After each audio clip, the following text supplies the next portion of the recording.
আজ বিকালে চলে এলাম যশোর শহরের দরটানা পার্কে আমার দুই মিষ্টি ভাগ্নিকে নিয়ে। যশোর দরটানা পার্ক যেন বিকালের সুন্দর মুহূর্ত কাটানোর জন্য এক অসাধারণ জায়গা।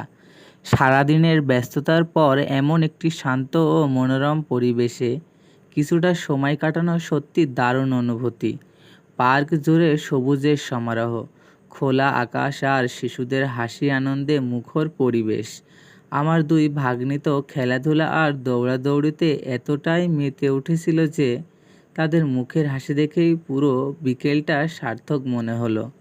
বাচ্চাদের জন্য এখানে রয়েছে দোলনা, স্লাইড, জাম্পিং সহ আরও অনেক ধরনের খেলাধুলার ব্যবস্থা।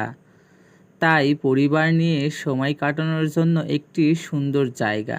আর পার্কের পাশ দিয়েই বয়ে গেছে ভৈরব নদ, যা এই জায়গার সৌন্দর্যকে আরও কয়েক গুণ বাড়িয়ে দিয়েছে। ছোট বাচ্চাদের ছোট ছোট আনন্দই আমাদের সবচেয়ে বড় সুখ। এমন সুন্দর মুহূর্তগুলো স্মৃতিতে ধরে রাখতেই এই ছোট ভিডিওটি আপনাদের সামনে উপস্থাপন করলাম।